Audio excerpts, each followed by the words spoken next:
Bonjour à toutes et à tous, j'espère que vous allez bien. Voici la revue de presse du dimanche 20 juillet. On commence malheureusement par la France et l'élimination cruelle de l'équipe de France féminine en quart de finale de l'Euro contre l'Allemagne. Un crève-cœur titre l'équipe pour définir un match pourtant bien parti pour nos Bleus, en supériorité numérique dès le premier quart d'heure de jeu. Une défaite au bout de la séance de pénalty qui sonne comme une évidence tant l'Allemagne est notre bête noire chez les hommes comme chez les filles. Et à la fin, c'est encore l'Allemagne qui gagne, titre la Provence. Les filles de Laurent Bonadei n'ont pas montré la fougue offensive qu'elles avaient pu montrer lors de la phase de poule. Le bal des imprécisions ajoute l'équipe pour insister sur le grand problème des Bleus dans la ville suisse hier soir. Évidemment, en Allemagne, c'est un tout autre son de cloche. On célèbre la victoire du courage de cette équipe qui a su faire front pour arracher cette qualification.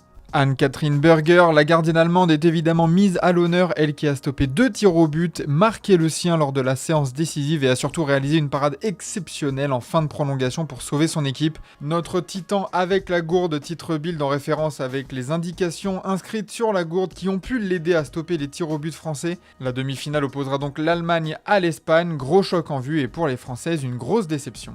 Dans l'actualité de la Ligue 1, on vous parlait hier d'un intérêt de Rennes pour Quentin Merlin. Eh bien, c'est un autre Olympien qui s'ajoute à la liste et même un ancien Nantais puisque Valentin Rongier est pisté par le club breton. Rennes fait la cour aux anciens Nantais pour l'équipe, situation assez cocasse quand on connaît la rivalité entre les deux clubs. L'OM serait prêt à lâcher Rongier à 1 an de la fin de son contrat pour environ 10 millions d'euros, une somme importante pour Rennes, même si l'arrivée d'un taulier de la Ligue 1 pourrait faire le plus grand bien à l'entrejeu breton. Et alors que l'équipe ne parle que de rumeurs, selon nos informations, l'accord est total entre Rennes et Marseille pour les deux joueurs. Le club d'Habib Beye va débourser pas moins de 22,5 millions d'euros pour les deux joueurs. L'OM s'active sérieusement ces derniers jours entre ces ventes des joueurs et le retour prévu d'Aubameyang. À l'international, c'est le destin lié de 2 défenseurs de l'équipe de France qui fait parler. Upamecano, Konaté, 2 centraux à l'avenir charnière, titre l'équipe dans ses pages intérieures. Les joueurs du Bayern et de Liverpool sont à 1 an de la fin de leur contrat et sont donc à un tournant.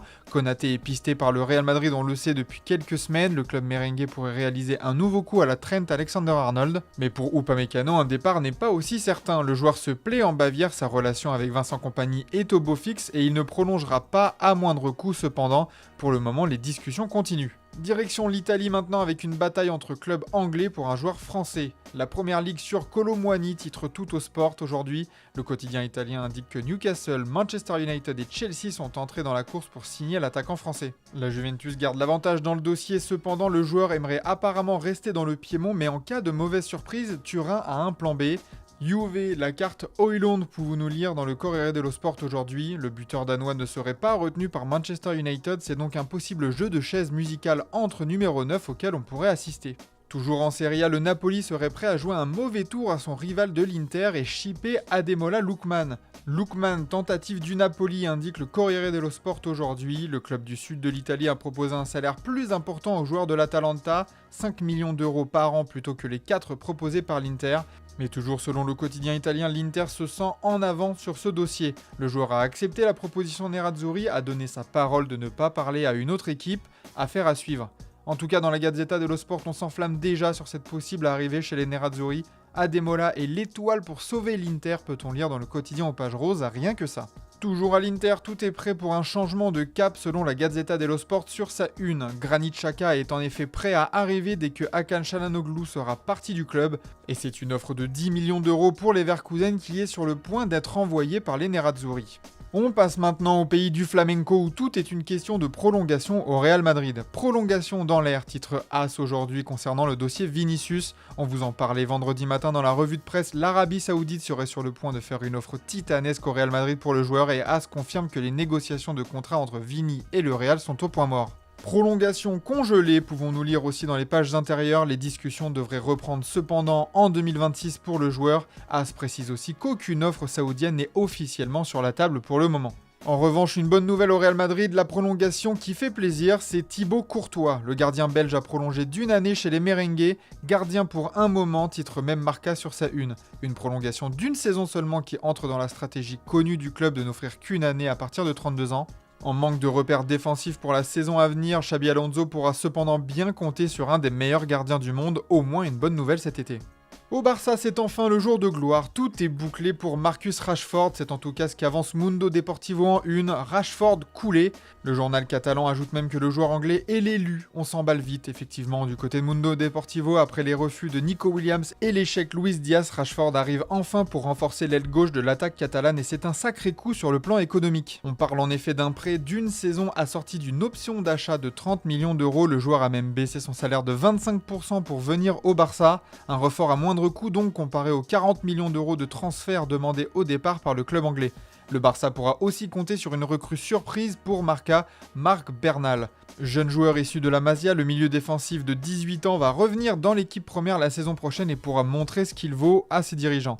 Au rayon des prolongations, celle de Jules Koundé avance bien et pourrait même être proche selon Mundo Deportivo. Le défenseur international français est bien installé dans le dispositif de Flick et va donc continuer en Catalogne.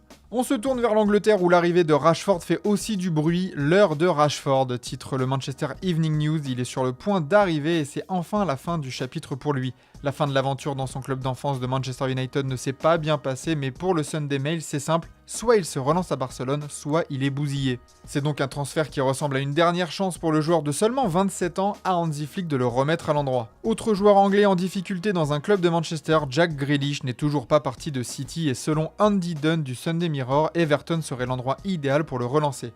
Pas Aston Villa, bien trop concurrent de Manchester City pour imaginer Guardiola renforcer un rival en première ligue, mais bien les Toffees. L'autre club d'Everton ne fait pas de bruit, va commencer un nouveau chapitre dans son nouveau stade et quoi de mieux pour Grealish afin de commencer un nouveau cycle dans sa carrière. Rien n'indique que les Toffees vont cependant se bouger pour lui, mais ça peut donner des idées. En Angleterre, on revient aussi rapidement sur le premier match amical de Manchester United hier, une performance loin d'avoir marqué les esprits. Eh bien, c'était dur, titre même le Mirror Sport. Le Manchester Evening News parle même d'une bonne cure contre l'insomnie, avec seulement Matheus Cunha qui a vraiment surnagé lors du match nul 0-0 contre Leeds. A noter tout de même que beaucoup de jeunes du centre de formation étaient titularisés, un résultat à nuancer donc. On termine au Portugal où le dossier Richard Rios se débloque vite à Benfica. Fin heureuse en vue, titre Abola dans sa une, le milieu colombien de Palmeiras devrait arriver rapidement au Portugal pour signer son contrat de 5 saisons, comme il le souhaitait depuis quelques semaines. Richard Rios est sur le chemin de la lumière, titre même Ojogo en rapport avec le nom du stade de Benfica, l'Estadio de la Luz. Les clubs portugais et brésiliens se sont entendus sur une indemnité de transfert de 25 millions d'euros plus 5 de bonus pour le milieu de 25 ans. Benfica avance bien sur ce mercato d'été en attendant peut-être l'apothéose et le retour au club de Joao Félix. Ça faisait longtemps, mais un petit point sur le feuilleton Gyökeres pour finir, puisque le départ du Suédois est en grand danger selon Abola. Arsenal, le grand prétendant du buteur depuis ces dernières semaines, ne s'est pas manifesté depuis 6 jours suite aux multiples refus du Sporting Lisbonne de baisser le prix du transfert. Une situation qui patine, qui dure et qui ne plaît pas à l'entourage du joueur. La volonté est toujours de rejoindre Londres coûte que coûte, mais ce blocage de la part de Lisbonne est considéré comme cruel au vu des services rendus par le joueur. Abola rapporte même que ça fait pleurer son père, il est vraiment temps que ça se finisse. Voilà pour cette revue de presse du dimanche, merci de votre fidélité et à demain pour de nouvelles vidéos sur Foot Mercato.